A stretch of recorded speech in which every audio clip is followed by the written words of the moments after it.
So I have to tell this story about my 10-day water fast, okay? Because it's pretty crazy, really intense, really insane. If you've never cried out of sheer hunger, then you don't know what I've gone through, okay? The reason why I was on a I almost called it a hunger strike.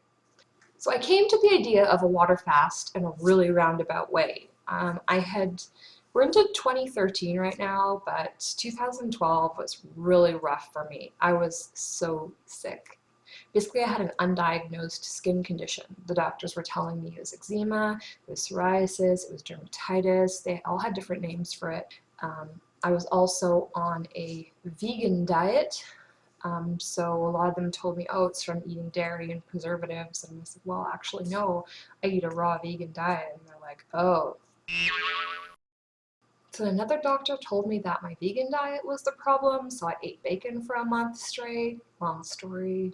I was taking all types of supplements to try and help. I tried every holistic medicine you could think of. I was doing these complicated routines like day and night.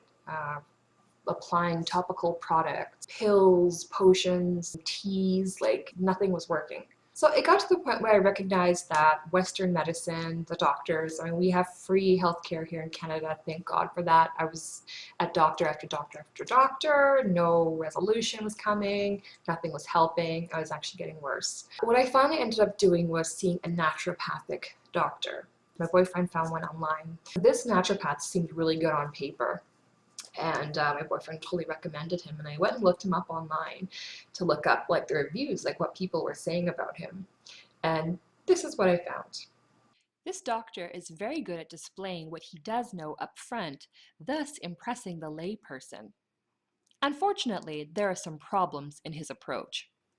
First, he should not use the F word when communicating with patients, especially when they typically do not use that kind of language. Secondly, he should ensure that the recommended procedure of a coffee enema is appropriate for that individual. Third, he is extremely expensive. For $1,000, I got an ill-advised enema, a sore ass, and a completely detoxed bank account. This is the guy.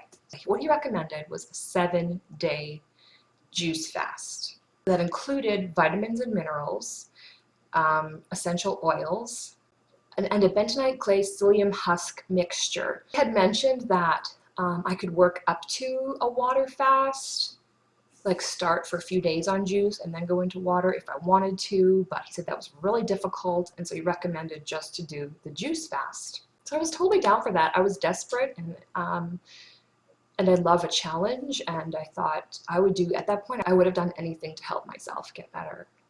So what I did was, I think I took 2 weeks before I started the fast. And I was basically on a vitamin protocol where I was loading my body with vitamins and minerals in preparation. So it's like pumping, like chugging these vitamins. And I was also starting to scale back my diet. Salads, fruit, and occasional bit of rice, brown rice. Yeah, so the day before I started the fast, I had been meaning to juice all of this time. I was a huge fan of Dan the Life Regenerator on YouTube. I was into the raw food movement, but I hadn't made the commitment to purchase a juicer, and I didn't really I wasn't really that interested in it. But with this fast, I was like, okay, great, awesome. So we got a juicer, and I went to the store. I got a bunch of organic vegetables, and day one of the fast came, and I was like, all right, so I'm going to make my juice here in the morning, and this is going to work. I'm going to feel great. So I took like a head of like kale. I like put it through the juicer, and then like I put like half of a lemon with like the rind on because like the essential oils are good for you. I think I put in like maybe like some carrots or something.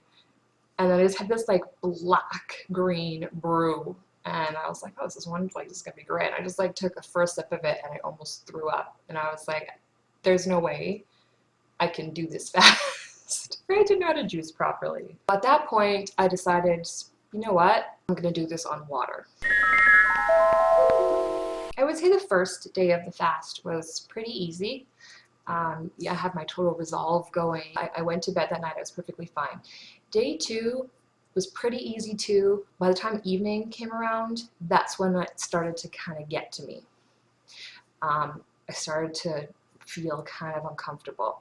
I had read up online a bit about it, and everybody was saying once you get past day 4, you're in the clear, you're good. But it's going to be really hard. So I kind of held on to that. Day 3, I was hungry.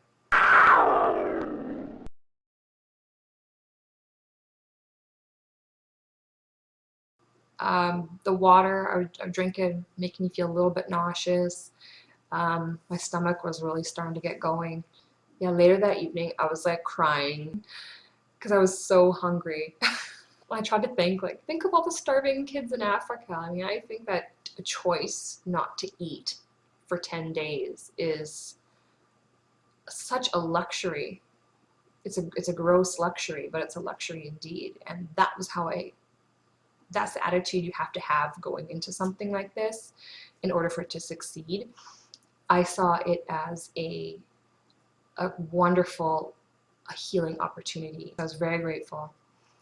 But yeah, going into a water fast or a juice fast with the mentality that you're giving something up or that you're being deprived, or just with a sense of lack instead of a sense of gratitude and cleansing and power,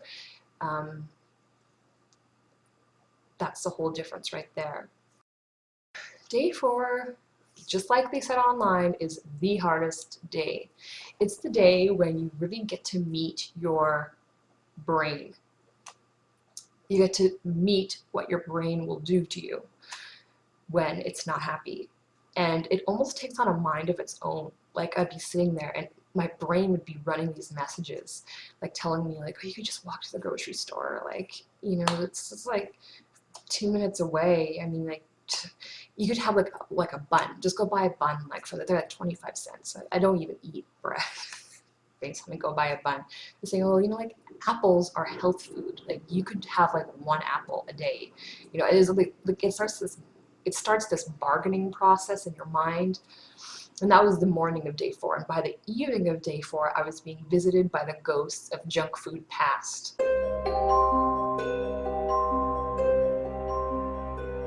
Like, it was almost like my body was purging, and like memories of like bad things I'd eaten in my life were like coming back to haunt me. And it was really good to just be able to release that and just recognize that we really don't realize how much the energy of what we eat, how it becomes part of us, and how it will stay in our bodies, and it'll stay locked in our cells in weird ways that you don't even understand. And you can't understand until you've been on day 4 of a water fast and experienced the ghost of jelly donut past. Like, when the hell did I ever eat a jelly donut? I recommend staying away from the internet and social media during the first, like, as long as you can during this type of fast. But like by day 4, I just went on Twitter to lament, and I was like getting these cravings for the weirdest things, like licorice, all sorts, like black licorice and like candy. Like your brain just goes to like the craziest things, and you start getting these like food porn images where it's like buckets of like gummy worms and like, you know, like frosting on cakes, like really thick, like juicy, like eat it.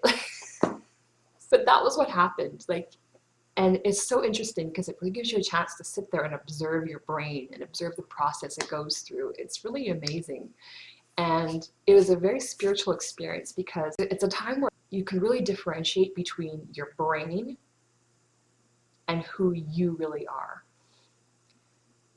The definition becomes very distinct because you have the brain, which is trying to drive you and trying to put all these messages and like all these rationalizations, and then you have, you know, your source, your real true self that's behind everything, behind in the big scenes, way up there, observing this little brain with its little gears going crazy on you. It's so funny.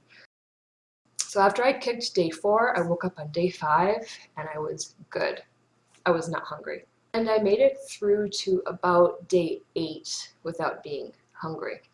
day 10 rolled around. By day 10, I was thinking I really was wanting to go for 14 days. So I could say I did 2 weeks, but that was just not happening. It was not gonna happen. I was at the point where all I could talk or think about was food, and that was it.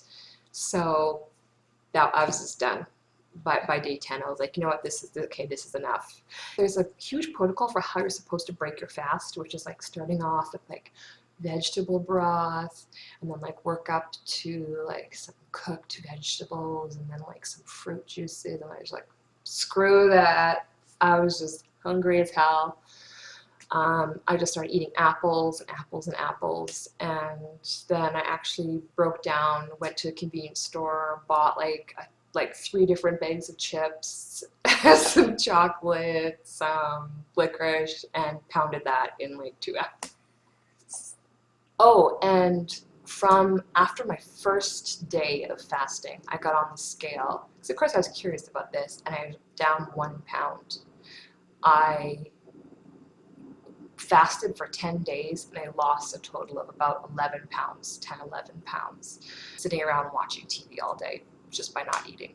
I would not recommend this for anyone for reasons other than health, because I have to say, like, what it does to you, the repercussion and the follow through after just make you really hungry, and it's not fun. I was very hungry for about a month after that. We had a after fast party for me where I like made a ton of food for like a bunch of friends, and I had everyone over, and we just like ate like crazy and gave thanks for abundance in our lives, and it was really fun. I think I would try to do a juice fast again in the future, especially after watching Fat, Sick, and Nearly Dead, where Joe Cross did a juice fast for 60 days.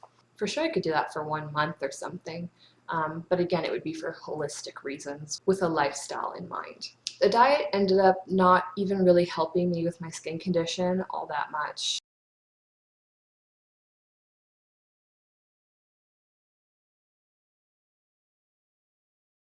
So if you're interested in hearing more about juicing, stay tuned to my channel because I'm going to be sharing some of my favorite recipes. Have a great weekend, and we'll see you guys next week.